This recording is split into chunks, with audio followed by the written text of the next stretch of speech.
दोस्तों शुरू करने से पहले मैं आपको डिस्क्लेमर देना चाहूँगा कि वीडियो सिर्फ और सिर्फ एजुकेशनल पर्पस के लिए, यहाँ पे आपको इन्वेस्टमेंट एडवाइस नहीं दी जाती है। तो वीडियो को देखकर आप सीख सकते हो और इन्फॉर्मेशन को ले सकते हो। बाकी इससे पहले एक वीडियो मैं आपको दे चुका हूँ जिसमें हमने मार्केट के ऊपर बातचीत की है, निफ्टी की सिचुएशन को देखा है। 25 बीपीएस का कट तो हो चुका है, लेकिन पॉवेल ने उसके बाद में क्या बोला वो हम यहाँ पे डिस्कस कर चुके हैं। साथ में कुछ कंपनीज है जिनके स्टॉक्स अपने रेसिस्टेंस पर पहुंच चुके हैं, यहाँ से ब्रेकआउट्स पॉसिबल है या प्रॉफिट की बुकिंग आ सकती है, उसके ऊपर बातचीत हम यहाँ पे कर चुके हैं। अब हम दोस्तों बात करने वाले हैं कुछ बुलिश स्टॉक्स के ऊपर जिनके बारे में काफ़ी अच्छी न्यूज़ आ चुकी है। देखिए, जो फर्स्ट कंपनी इसका नाम है डी मार्ट। आज के दिन 1.22% की तेजी के साथ में स्टॉक बंद हो चुका है। 3,11,000 करोड़ का मार्केट कैप है, 115 का पी रेशो है। न्यूज़ दोस्तों ये है कि यूबीएस ने इसको बाय करने की रेटिंग दी है, मेंटेन कर रखा है। पहले भी बाय करने की रेटिंग थी जो मेंटेन है अभी के समय, लेकिन जो प्राइस के टारगेट्स हैं वो बढ़ा दिए हैं। पहले 5,050 रुपीज़ का टारगेट था, लेकिन अभी के समय 5600 रुपीज़ का टारगेट यहाँ पे हो चुका है और तेजी बननी चाहिए 20% इनके हिसाब से। अब टेक्निकल्स के हिसाब से भी चेक कर लेते हैं। डेफिनेटली यहाँ पे गैप तो दिखता है, स्टॉक अभी तक अपने रेसिस्टेंस पे पहुंचा नहीं है।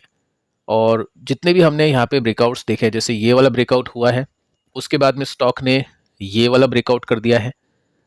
अब कोई रेसिस्टेंस यहाँ पे बाकी नहीं है। अब जो रेसिस्टेंस बाकी है वो ऑल टाइम हाई का बाकी है, तो गैप तो देखने को मिल जाता है। अगर हम रेसिस्टेंस की लाइन को बनाएं तो यहाँ पे हम बेस इसको बोल सकते हैं टॉप। उसके बाद में जो लाइन बनेगी वो थोड़ी सी इस तरह से बनेगी, नीचे बनेगी, लेकिन स्टॉक अपने स्विंग को कंप्लीट कर लेता है, यहाँ तक स्टॉक पहुंच जाता है। तो 15% का अपसाइड यानी 15% का गैप इसमें देखने को मिल जाता है। अब जीएसटी को लेकर जो न्यूज़ हमने सुनी है वो एक प्लस पॉइंट है। सेकंड, जो दिवाली है उसको लेकर भी काफ़ी अच्छा कंजप्शन हो सकता है, वो पॉइंट है। यूबीएस को ऐसा लग रहा है कि स्टॉक यहाँ से चलना चाहिए। और वैसे अगर मैं आपको टेक्निकल चार्ट्स भी दिखाऊं तो डेफिनेटली यहाँ पे जो छोटे मोटे ब्रेकआउट्स है वो कंपनी का स्टॉक कर चुका है, अभी फाइनल रेसिस्टेंस की तरफ बढ़ने की कोशिश में है। सेकंड जो कंपनी, इसका नाम है बजाज फाइनेंस। स्टॉक ने आज गिरावट के साथ में क्लोजिंग दी, 1.33% की मंदी है। वैल्यूएशन आपको देखनी चाहिए, बाकी एनबीएफसीज के कंपैरिजन में थोड़ी सी ज़्यादा हो चुकी है, जिसमें चोला फाइनेंस अभी 30 के पीई पर अवेलेबल है।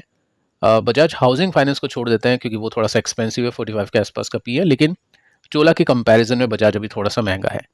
और उसके पीछे का रीज़न ये है कि कंपनी ने कहा है कि इसके नंबर्स अच्छे आ सकते हैं। कंपनी भी प्रॉफिटेबिलिटी के ऊपर फोकस करी, रिस्क मैनेजमेंट कंपनी कर चुकी है, तो अच्छे नंबर्स आ सकते हैं। अब देखिए, न्यूज़ आती है सुबह 8:15 के आसपास। मॉर्गन स्टैनली ने यहाँ पे मेंटेन कर रखी है ओवरवेट की रेटिंग और टारगेट इसको दिए हैं 1050 रुपीज़ के आसपास के। स्टॉक का प्राइस अभी कितना है, 1000 रुपये के आसपास का है, तो कुछ ज़्यादा गैप तो बचा नहीं है।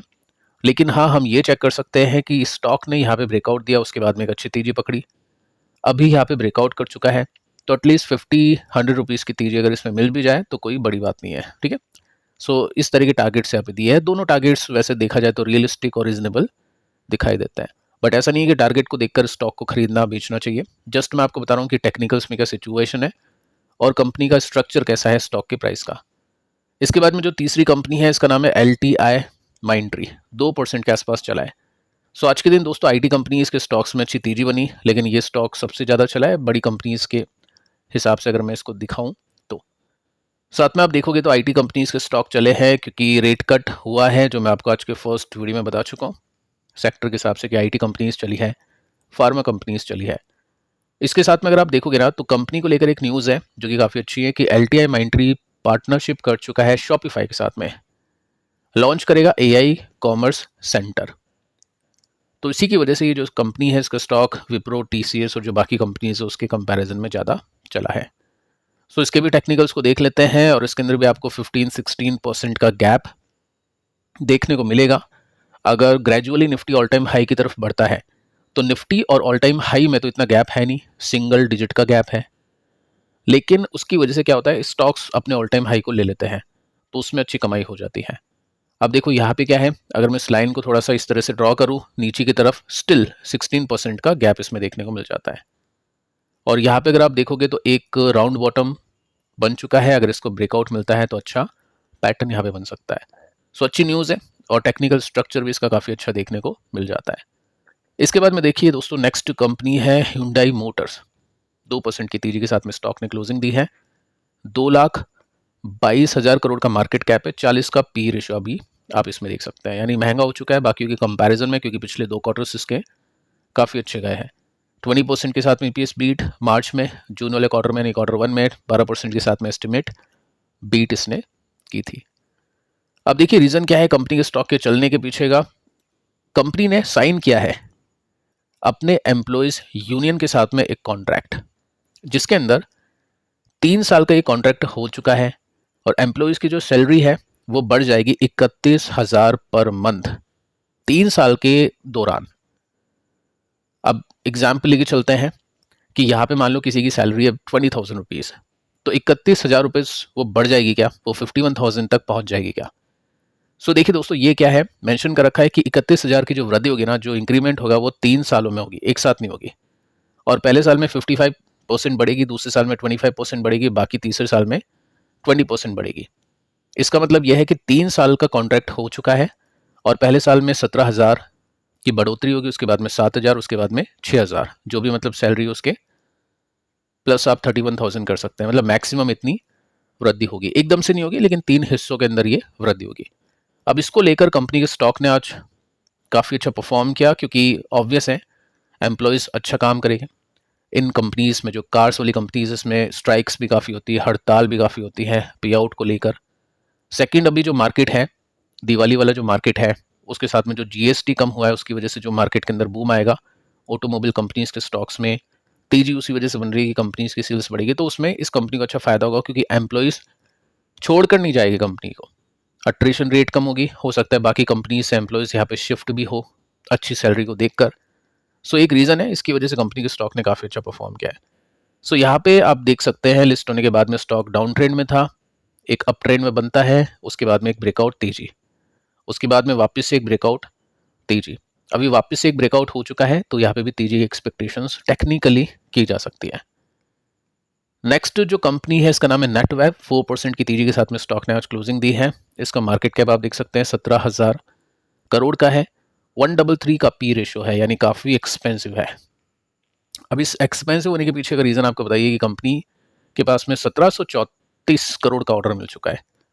अब ये ऑर्डर इतना है कि कंपनी की जो सेल्स का टारगेट था, मतलब कंपनी ने इस साल की जो सेल्स का टारगेट रखा हुआ था उसका 102% ये है। मतलब इस एक ऑर्डर से कंपनी की इस साल की पूरी सेल्स आ जाएगी, उसके बाद में जो भी ऑर्डर्स हैं वो अलग आएगी। ठीक है, साथ में आप देखोगे ना अगले फाइनेंशियल ईयर की भी 72% की सेल्स की जो एस्टिमेट है वो इसी ऑर्डर से कंप्लीट हो जाती है। सो इमेजिन कर सकते हैं कितना बड़ा ऑर्डर है। सेकंड, आप देखोगे ना तो यहाँ पे मेंशन कर रखा है कि कंपनी की जो ऑर्डर बुक की जो पाइपलाइन है वो 4,142 करोड़ की है, यानी इस ऑर्डर के अलावा भी 4,142 करोड़ के ऑर्डर कंपनी को और भी मिल सकते हैं। सो काफ़ी अच्छी ऑर्डर बुक यहाँ पे बन चुकी है, अगले कुछ सालों की विजिबिलिटी मिल चुकी है, अर्निंग्स की, सेल्स की, कंपनी के पास में अच्छा खासा काम है। सो इस वजह से काफ़ी ज़्यादा स्टॉक चल चुका है। सो यहाँ पे आप नोटिस करोगे ना तो ब्रेकआउट हुआ था, स्टॉक ने यहाँ पे ब्रेकआउट दिया था, बातचीत उसके ऊपर की थी, उसके बाद में स्टॉक ने ग्रेजुअली तेजी दिखाई, फिर एक न्यूज़ आती है 1,700 करोड़ के ऑर्डर की, उसके बाद में एकदम से स्टॉक चल जाता है। सो बॉटम से अगर मैं आपको दिखाऊं तो स्टॉक ने अभी 136% के रिटर्न्स दे दिए हैं, उसके बाद में स्टॉक थोड़ा सा अटका हुआ है, जो कि बनता भी इतना।